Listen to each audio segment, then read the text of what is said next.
Welfare society کے معزز دوستو السلام علیکم۔ شادی کے وقت بیٹی کو نصیحتیں۔ صدیوں پہلے ایک عرب ماں نے اپنی بیٹی کو رخصتی سے قبل اتنی سنہری نصیحتیں فرمائیں کہ جو آج بھی ہر ماں کو کر کے اپنی بیٹی کو رخصت کرنا چاہیے۔ بسم اللہ الرحمن الرحیم۔ یہاں پر ایک عرب ماں کے وہ نصائح جو اس نے اپنی بیٹی کو بوقت رخصت کیے، جس سے ایک بدو عورت کی دقت نظر کا اندازہ لگائیے اور اسے آج کے تناظر پر رکھیے، اور موجودہ خاندانی نظام کی شکست و رخت اور میاں بیوی کے ناچاکی اور طلاق کی بڑھتی ہوئی شرح، اور پھر اس بیگانی کشیدگی اور دوری کا تدارک، اور پھر اکیلے اپنائیت محبت اور الفت میں تبدیل کرنے کا اسلوب ملاحظہ ہو۔ ریاست کندہ کے بادشاہ حارث بن عمرو نے ایک عرب سردار عوف بن محلم کی بیٹی سے شادی کی۔ رخصتی کے وقت ماں نے اپنی بیٹی سے کہا، اے میری پیاری بیٹی، اگر وصیت کو اس لیے ترک کر دینا روا ہوتا کہ جس کو وصیت کی جا رہی ہے وہ خود عقل مند اور زیرک ہے تو میں تجھے وصیت نہ کرتی، لیکن وصیت غافل کے لیے یادداشت اور عقل مند کے لیے ایک ضرورت ہے۔ اگر کوئی عورت اپنے خاوند سے اس لیے مستغنی ہو سکتی کہ اس کے لیے والدین بڑے دولت مند ہیں اور وہ اسے اپنی جان سے بھی زیادہ عزیز رکھتے ہیں، تو سب سے زیادہ اس بات کی مستحق تھی کہ اپنے خاوند سے مستغنی ہو جائے۔ لیکن حقیقت یہ ہے کہ عورتیں مردوں کے لیے پیدا کی گئی ہیں اور مرد عورتوں کے لیے۔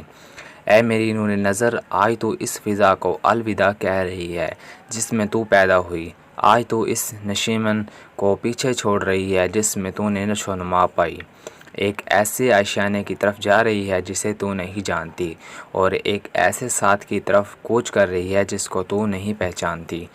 پس وہ تجھے اپنے نکاح میں لینے سے تیرا نگہبان اور مالک بن گیا ہے، تو اس کے لیے فرما بردار کنیز بن جا، وہ تیرا وفادار غلام بن جائے گا۔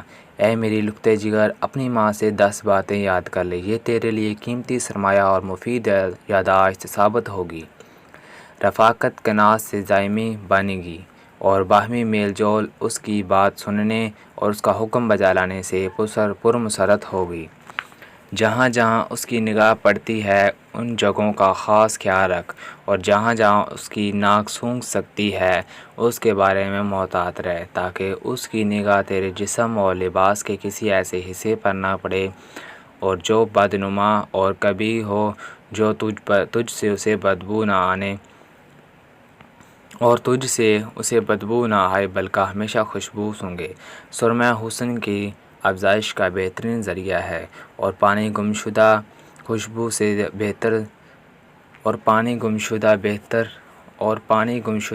سے بہت زیادہ پاکیزہ ہے۔ اس کے کھانے کے وقت کا خاص خیال رکھنا، اور جب وہ سوئے تو اس کے آرام میں مخل نہ ہونا، کیونکہ بھوک کی حرارت شعلہ بن جایا کرتی ہے اور نیند میں خلل اندازی